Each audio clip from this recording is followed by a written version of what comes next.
সম্মানিত প্রেক্ষক, আল্লাহ রাব্বুল আলামিন আমাদেরকে দুনিয়ার জমিনে পাঠিয়েছেন ওনার দাসত্ব নেক গোলামি ইবাদত বندگی করার জন্য। আল্লাহর ইবাদত বندگির মধ্য হতে আমরা সূচনা লগ্নে দেখতে পাই যে আল্লাহর হাবিব প্যার মুহাম্মদুর রাসূলুল্লাহ সাল্লাল্লাহু আলাইহি ওয়াসাল্লাম ইসলামের মূল ভিত্তি হলো পাঁচটি। ইসলামের যে মূল কেন্দ্র হলো পাঁচটি। তারই মধ্য থেকে ২ নম্বর স্তরে আল্লাহর হাবিব ঘোষণা করে দিচ্ছেন, তোমরা আকিমিস সালাহ, তোমরা নামাজ কায়েম করো। তোমরা নামাজ তোমাদের এলাকা পাড়া মহল্লা এমনকি নিজের ঘরকে নামাজি বানিয়ে দাও। সুবহানাল্লাহ বলবেন না? তোমরা নামাজ পড়ো, নামাজি বানাও, নামাজি হও। কিন্তু দুঃখের বিষয়, আমরা কয়জন আমার অন্য ভাইকে নামাজের দাওয়াত দেই? না, একদম কম সংখ্যালঘু, একদম কম সংখ্যক মানুষ তার অপর মুমিন ভাইকে নামাজের জন্য কম সুপারিশ করে। কিন্তু এটা আপনার আমার একটা ইমানি পরীক্ষা, ইমানি পরিচয়, ইমানি দায়িত্ব। আমার অন্য মুসলমান ভাইকে আমি নামাজের তাগিদ দিব। সে নামাজ পড়ুক আর নাই পড়ুক, না পড়লে তো তার ব্যক্তিগত ব্যাপার। সে জাহান্নামে আগুনে জলে সারকার হয়, কয়লা হতে চায়, এটা তার ব্যক্তিগত ব্যাপার, চাইরা দেন। তবে হ্যাঁ, আপনি আপনার হক আদায় করবেন। আপনার সন্তান সন্ততি ওদেরকে আপনি নামাজের তাগিদ দিবেন, নামাজের ব্যাপারে ওনাদেরকে বোঝাবেন যে বাবা তুমি নামাজ পড়ো।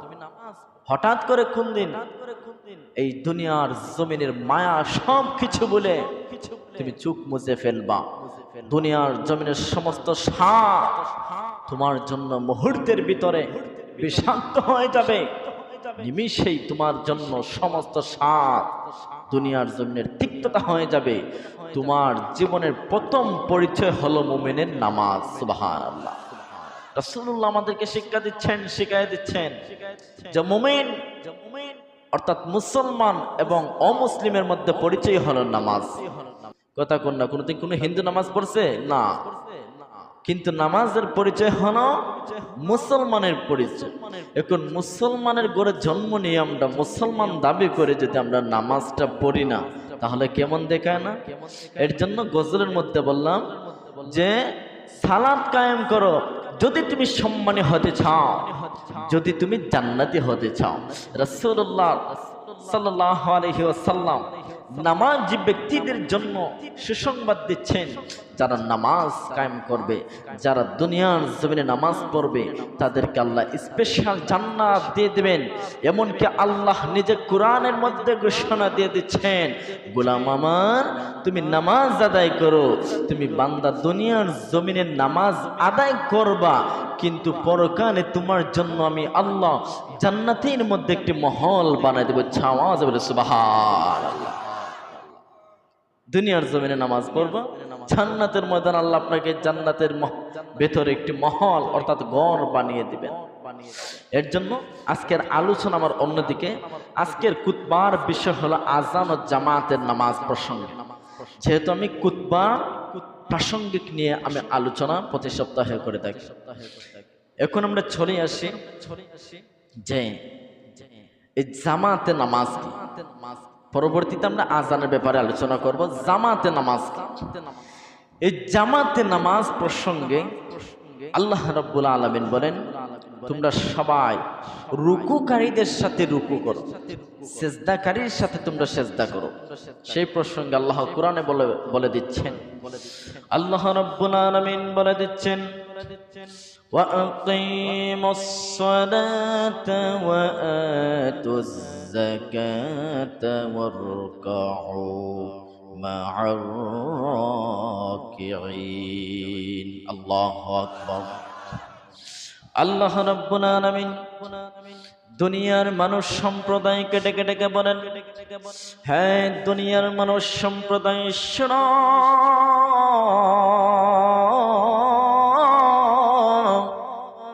আমি আল্লাহ তোমাদেরকে তাগিদ দিচ্ছি, আমি আল্লাহ তোমাদেরকে শিখিয়ে দিচ্ছি, আমি আল্লাহ তোমাদেরকে অবগত করে দিচ্ছি, আমি আল্লাহ তোমাদেরকে কি অবগত করে দিচ্ছি, ওয়াকিমুস সালাহ, তোমরা নামাজ কায়েম করো, সমাজের মধ্যে নামাজের বিস্তার ঘটাও, বেশি বেশি পরিমাণে তোমরা নামাজ কায়েম করো। সুবহানাল্লাহ। আল্লাহ রাব্বুল আলামিন বলেন নামাজ কায়েম করো, ওয়া আতুজ যাকাত, যাকাত প্রদান করো। আপনার উপর আল্লাহ যদি যাকাত ফরজ করে রাখেন, যদি যাকাত আপনার উপর ফরজ হয়ে যায়, আপনি যাকাত আদায় করতে হবে। যদি যাকাত আদায় করেন না, আল্লাহ রাব্বুল আলামিন ঘোষণা দেয়, আমি আল্লাহ তাকে পরকালে কঠিন থেকে কঠিন শাস্তি দেব। আল্লাহু আকবার। এই যাকাত প্রসঙ্গে আলোচনায় গেলাম না, কোন একদিন সময় পেলে ইনশাআল্লাহ বলবো। আল্লাহ বলেন গোলামেরা, ওয়া আকিমুস সালাত, নামাজ কায়েম করো, ওয়া আতুজ যাকাত, যাকাত প্রদান করো, ওয়ারকাউ মা'আর রাকিঈন, এবং যারা রুকু করে তোমরা তাদের সঙ্গে রুকু আদায় করো। সুবহানাল্লাহ। সমস্বরে উচ্চ আওয়াজে জবান খুলে বলুন, এই যে আমি বললাম যে যারা রুকু করে তাদের সঙ্গে তোমরা রুকু করো, কথাটি বলে দিয়েছেন কে? আল্লাহ। এই কথা আমাদেরকে শিখিয়ে দিচ্ছেন আল্লাহ। যারা রুকু করে, যারা সেজদা করে তাদের সঙ্গে তোমরা রুকু করো, তাদের সঙ্গে তোমরা সেজদা করো। এই আয়াতের তাফসীরের মধ্যে পাওয়া যায় আল্লাহ রাব্বুল আলামিন এই জায়গার মধ্যে কেন বললেন ওয়ারকাউ মা'আর রাকিঈন, কেন বললেন হে দুনিয়ার মানব সম্প্রদায়, শোনো শোনো, রুকু যারা করে তাদের সঙ্গে রুকুর মধ্যে শামিল হয়ে যাও, যারা রুকু করে তাদের সঙ্গে রুকু করো, যারা রুকু করে তাদের সঙ্গে রুকুর মধ্যে শামিল হয়ে যাও। কথাটি বলার কারণ হলো বাজান বুঝার চেষ্টা করবেন। মনে করুন এই মসজিদের মধ্যে 1000 তথা 500 জন মানুষ জামাতের সহিত যদি নামাজ আদায় করে, 500 জন মানুষের মধ্য থেকে কি 500 জন গুনাহগার হবে? 500 জন গুনাহগার হবে। আমি একজন গুনাহগার মেনে নিচ্ছি, আমি গুনার সাগরে লিপ্ত আছি, পাপ করতে করতে পাপের সাগরে ডুবে আছি, কিন্তু আমার মুয়াজ্জিন সাহেব, আপনারা বৃদ্ধ বাবার হয়তো আল্লাহর কাছে অনেক দাম। এই কথাই বোঝাতে চাচ্ছি, রুকুকারীর সঙ্গে রুকু করো, অর্থাৎ মসজিদে অনেক আল্লাহর গোলামেরা এসে রুকু করে সেজদা করে, তার জামাতের সহিত নামাজ আদায় করে। অনেক হাদিসের আয়াতের মধ্যে এসেছে যে জায়গার মধ্যে মুসলিম মুমিন তথা 40 জন আল্লাহর বান্দা মুনাজাতের মধ্যে হাত তোলায়, যদি 40 জন মানুষ থাকে, সেই 40 জন মানুষের মধ্য থেকে একজনকে আমার আল্লাহ আল্লাহর ওলি বানাইয়া দেয়। 40 জনের মধ্য থেকে একজনকে আল্লাহ ওলি বানাইয়া দেয়। ওলি মানে কি? আল্লাহর বন্ধু, ওয়ালিউল্লাহ, আল্লাহর বন্ধু। এখন আল্লাহর বন্ধুর দোয়া কি আল্লাহ ফিরাইয়া দিতে পারে? কথা কোন না, ফিরে দিতে পারে না। আল্লাহর বন্ধুর দোয়া আল্লাহ ফিরে দিবে, এটা কষ্টিন কালে সম্ভব না, ঠিক কিনা? কষ্টিন কালে সম্ভব না। এর জন্য 40 জন কেন, গোটা 500 জন মুসল্লি যদি থাকে, আমরা এই জায়গা থেকে 40 করে যদি ভাগ ভাগ করে দেই, তাহলে দেখা যায় আল্লাহর অনেক মাহবুব বান্দাগণ এই নামাজের জামাতের সঙ্গে শামিল থাকে, ঠিক কিনা? ইমামে কাস্তালানী বলেন, মনে করুন তুমি একজন গুনাহগার, মসজিদে যখন জামাতের সঙ্গে নামাজ আদায় করবে, অনেক অনেক মুসল্লিরা নামাজ আদায় করতেছে, কিন্তু তার মধ্য থেকে যদি আল্লাহ একজনের সেজদা কবুল করে নেয়, একজনের রুকু যদি আল্লাহ কবুল করে নেয়, তার মধ্য থেকে যদি আল্লাহ একজনের দোয়া কবুল করে নেয়, এতে কোনো মিথ্যা থাকতে পারে না, এতে কোনো মিথ্যার কোনো কোশ্চেন কালো মিথ্যা থাকতে পারে না। যদি আল্লাহ একজনের রুকু, একজনের সেজদা, একজনের দোয়া মুনাজাত আল্লাহ কবুল করে নেয়, এই জামাতে যতজন আল্লাহর গোলামেরা থাকবে সমস্ত মানুষদের দোয়া আমার আল্লাহ কবুল করে নেবে। একটু আওয়াজ দিয়ে বলবেন না সুবহানাল্লাহ। যারা নামাজ আদায় করবে সবার দোয়া আল্লাহ কবুল করে নেবে। ওই যে একজন আল্লাহর প্রিয় বান্দা, একজনের খাতিরে। এর জন্য আল্লাহ বলেন ওয়ারকাউ মার রাখিন, যারা রুকু করে তাদের সঙ্গে শামিল হয়ে তোমরা রুকু আদায় করো।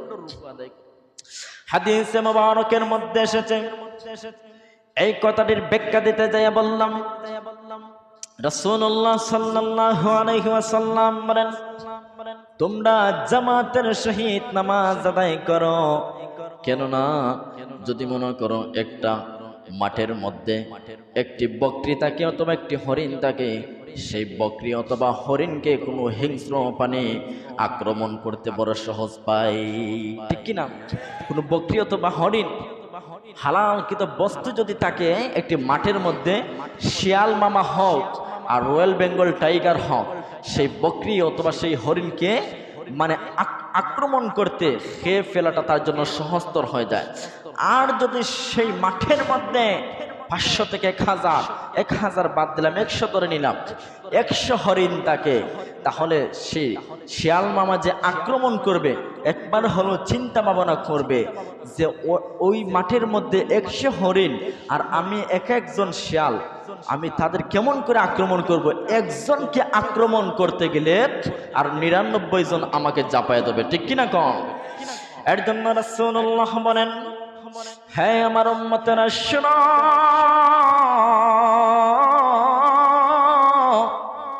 দুনিয়ার জমিনে তোমরা জামাতের সহিত নামাজ আদায় করবা, জামাত থেকে কখনো বিরত থাকবা না। মনে করো জামাতে যদি তুমি নামাজ আদায় করো, এই যে উদাহরণ দিলাম, একটি মাঠের মধ্যে যদি একটি হরিণ থাকে, তাহলে একটি হরিণ থাকলে কোনো হিংস্র প্রাণী আক্রমণ করতে বড় আরাম পাবে। যদি অধিকাংশ অনেক বেশি হরিণ থাকে, তাহলে কোনো হিংস্র প্রাণী কষ্টিন কালো আক্রমণ করবে না। এমনকি সেই প্রাণীকে আক্রমণ করতে হলে 100 বার চিন্তা ভাবনা করবে। রাসূলুল্লাহ এর জন্য হাদিসে মুবারকের মধ্যে বলে দেন, তোমরা জামাতের সহিত নামাজ আদায় করো, জামাত তরক করবে না। কোনো অজুহাত দেখে তুমি জামাত তরক করবা না। সেই জামাতের মধ্যে এমন হতে পারে আল্লাহর প্রিয় বান্দা হাত উঠাইছে, আল্লাহর প্রিয় বান্দা রুকু করছে, আল্লাহর প্রিয় বান্দা সেজদা করছে, সেই জামাতের সঙ্গে তুমি আল্লাহর গোলাম শামিল ছিলা। তার বিনিময়ে আল্লাহ যতজন হাত উঠাইবে সবার হাত উঠানোটুকু আমার আল্লাহ কবুল করে নেবে। এর জন্য জামাতে নামাজ আদায় করলে লাভ না ক্ষতি? না, আপনাদের আওয়াজে বোঝা যাচ্ছে ক্ষতি। উচ্চ আওয়াজে বলতে হবে লাভ না ক্ষতি। জামাতের সহিত নামাজ আদায় করলে লাভের উপরে লাভ। রাসূলুল্লাহ বলেন, সালাতুল জামাআতি তাফদুলু সালাতুল ফাজর বি27 দারাজা। আল্লাহু আকবার। রাসূলুল্লাহ ডেকে ডেকে বলেন, হ্যাঁ আমার উম্মতরা শোনো শোনো, জামাতের সহিত তোমরা নামাজ আদায় করো। মনে করুন একাকী নামাজ আদায় করার চাইতে যদি আল্লাহর কোনো বান্দা জামাতের সহিত নামাজ আদায় করে, তাহলে সেজন্য তার আমল নামার মধ্যে 27 গুণ সওয়াব আরো বেশি বর্ধিত করে নিল। মনে করুন উদাহরণ দিয়ে বলতেছি, উদাহরণ, আপনি 1 রাকাত নামাজ যদি একা একা পড়েন, অর্থাৎ আসরের নামাজ যদি আপনি একা পড়েন, মনে করেন একটা নেকি ফেলেন। আর আসরের নামাজ যদি আবার দেখা যায় আপনি জামাতের সহিত পড়েন, তাহলে আপনি 27টি নেকি অর্জন করলেন। এখন আমরা তো সবাই জ্ঞানবান, সবার সুষ্ঠু মস্তিষ্ক, এখন আওয়াজে বলতে হবে 1 বড় না 27 বড়? কথা বলবেন, 1 বড় না 27? এখন আমরা এমন জাতি, আমরা সব কিছুতে লোভ করি, আমরা সব কিছু বেশি পেতে চাই। একটা বাড়ি হলে আমি 2টা বাড়ি চাই, একটা গাড়ি হলে আমি 2টা গাড়ি চাই। আমাদের সমাজে এমন মানুষ আছে না নাই? সমাজে বলেন আছে না নাই? একটা বাড়ি হলে 2টা বাড়ি চাই, একটা গাড়ি হলে 2টা গাড়ি চাই, 1 লক্ষ টাকা হলে 2 লক্ষ টাকা চাই। আমরা সম্পদের বেলায় গেলে আমরা বারবার লোভ আকাঙ্ক্ষার মধ্যে পড়ে যাই, লোভের লালসার মধ্যে পড়ে যাই। কিন্তু আমরা এমন জাতি, এই যে আল্লাহর হাবিব বলতেছেন একটি হাদিসের মধ্যে যে তোমরা জামাতের সহিত নামাজ আদায় করো, তোমরা একাকী নামাজ আদায় করার চাইতে জামাতে নামাজ আদায় করো। কেননা জামাতে নামাজ আদায় করা হলো সুন্নতে মুআক্কাদা। এমনকি অন্য এক হাদিসের রওয়ায়াতের মধ্যে এসেছে জামাতে নামাজ আদায় করা হলো ওয়াজিব। সুবহানাল্লাহ। ওয়াজিবের স্তর হলো ফরজের পরে হলো ওয়াজিবের স্তর। ওয়াজিব কেউ যদি তরক করে তাহলে গুনাহগার হবে, তাহলে গুনাহগার হবে। বন্ধু আমার গভীর মনোযোগে বোঝার চেষ্টা করবেন। রাসূলুল্লাহ বলে দেন সুন্নতে মুআক্কাদা অন্য রিওয়ায়াতের মধ্যে এসেছে ওয়াজিব জামাত নামাজ আদায় করা। কিন্তু তুমি যদি জামাত থেকে বিরত হয়ে যাও, তুমি নেকির ভান্ডার থেকে দূরবেত হয়ে গেলা। আর জামাতের সহিত যদি নামাজ আদায় করো, আল্লাহর তরফ থেকে তোমাকে অসংখ্য অসংখ্য সওয়াব বর্ধিত করে দিবেন। সুবহানাল্লাহ। 27 গুণ সওয়াব পেয়ে যাবে। কিন্তু আমরা সম্পদের বেলায় মানে 1 বড় না 27 বড় সেটা বুঝি, কিন্তু আমরা কিসের জন্য যে জামাতে নামাজ পড়লে একাকীর চাইতে উত্তম, জামাতে নামাজ পড়লে যে আমি 27 গুণ পর্যন্ত বেশি সওয়াবের অধিকারী হব, সেটা কেন যে আমরা বুঝি না, আমার মাথায় ধরে না। এর জন্য আমরা নিজেকে নিজে প্রশ্নবিদ্ধ করব। দুনিয়ার পিছনে দৌড়াই না, দুনিয়ার সম্পদের লোভ লালসায় পড়ে গেলাম, দুনিয়ার সমস্ত কিছু পাওয়ার জন্য পাগল পারা হয়ে গেলাম। কিন্তু রাসূলুল্লাহর এই যে জান্নাতি জবানে মুবারকে এই হাদিসটি বলেছেন, কোশ্চিন কালো মিথ্যা হতে পারে? উচ্চ আওয়াজে বলেন মিথ্যা হতে পারে? যদি কেউ মিথ্যা মনে করে সে মুসলমানের ভিতরে থাকবে না, তার ঈমান চলে যাবে। যে রাসূলুল্লাহর হাদিস বিশ্বাস করলো না, সে আমার রাসূলকে কেমন করে বিশ্বাস করলো? যে রাসূলুল্লাহকে বিশ্বাস করলো না, সে কোরআনকে কেমন করে বিশ্বাস করলো? যে কোরআন বিশ্বাস করলো না, সে আমার আল্লাহকে কিভাবে বিশ্বাস করবে? এর জন্য যে রাসূলুল্লাহর হাদিস বিশ্বাস করবে না, তার সঙ্গে সঙ্গে ঈমান চলে যাবে। আর যদি রাসূলুল্লাহর হাদিস বিশ্বাস করে, তাহলে সে কোনোদিন জামাতের নামাজ তরক করতে পারে না। ঠিক কিনা কও? এর জন্য সম্মানিত হাজরিন বলতে চেয়েছিলাম,